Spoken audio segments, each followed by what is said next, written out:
Hello everyone, welcome back to my site.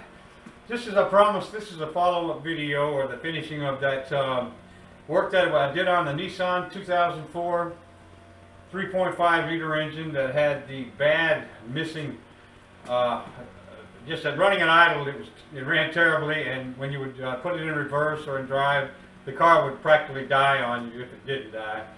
So what we did on it, we went ahead and changed the, we took the intake manifold off, because you have to take the plenum off of this engine to get to the cylinders in the back. And the owner, or Todd, or Chad, who brought it over, he had already done some work on it, and he did some work on that back side, but he didn't check all the cylinders or all of the coils and such stuff that he should have.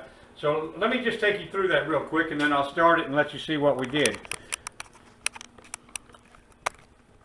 Like I said, on this engine, this plenum has to be removed to get to the coils in the back there.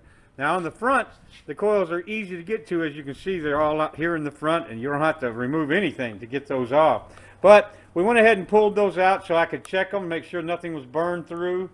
And the problem that Chad left unnoticed was on the back side, on this number 5 cylinder over here on the number 1 bank, this 5 cylinder is right over here. It's almost impossible to get to. Well, you can't get to it without taking the plenum off. And that means the throttle body and everything else has to come off with it. And while I had that off, I went ahead and cleaned the throttle body because it was filthy. I cleaned the mass airflow sensor. Also, I checked the integrity of all my plugs on my coils and on the injectors. In the last video, you saw that Chad had taken the injectors out of the fuel rail, and he made sure that we had new O-rings on that. We checked all of everything over real well, and then when I put it all back together, or before I put it all back together, one of the injector wires, the injector wire also on number 5, was burned through or shorted out down here, exposed wires. So I went ahead and repaired that, and you saw that in the video. And so we made sure that everything was the way it should be, and put it all back together. And so now I'm going to set the camera up so that you can hear it start. And now this car has 237,000 miles. So a lot of times when you get into this, there's just no guarantee that what you're doing is going to correct it. But if you do thorough research and do the time, put the time in to making sure you do the repair properly and don't leave anything undone, the chances are you're going to come out with a positive results.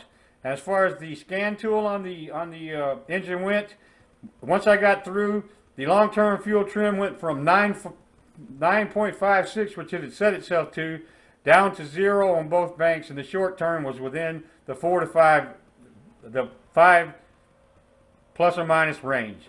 And so the results speak for themselves. Let me go start it up real quick for you, and you'll see how it sounds, and then we can call it a fix.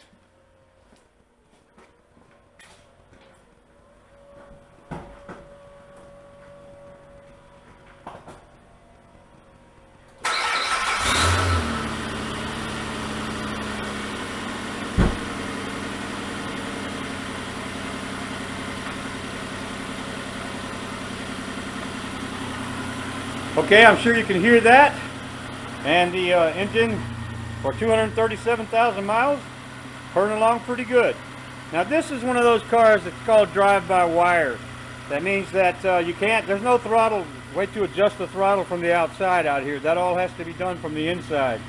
I see some smoke coming up from this, and that's because it's got an exhaust leak in there. Now one code that keeps popping up on this has the heated O2 sensors, and the O2 sensor B1, S2, bank 1, the sensor 2 down below the right before the catalytic converter, it is showing that the heat circuit is out on that O2 sensor, and it has popped up every time that I erased it, and I can see here this little exhaust leak. And so this is something that I've told the customer that I don't do exhaust work here.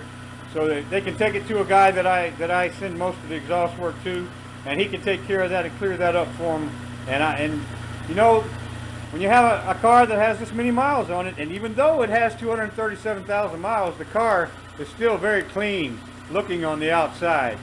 And the lady that owns it, I've informed her about this O2 sensor and how important it is that it get changed for the car to operate properly and run smoothly and keep that engine light off. So, you know, it's up to her to do it. With that many miles, you know, you can't really talk a customer into doing something that they don't want to do, but I can only make suggestions.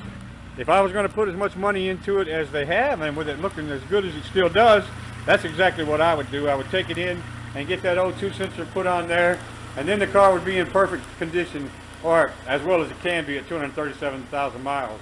I did a complete compression test and leaked down on all the cylinders. Checked the parts, Chad had put new spark plugs in it, and he had done the stuff that most people will try to do first, but it needed some more in-depth investigation, and that's what I'm getting ready to do. And I'm going to hook up the scanner to it one more time just to make sure that my long-term and short-term fuel trims are coming out right. So have a nice day, and thank you for your participation.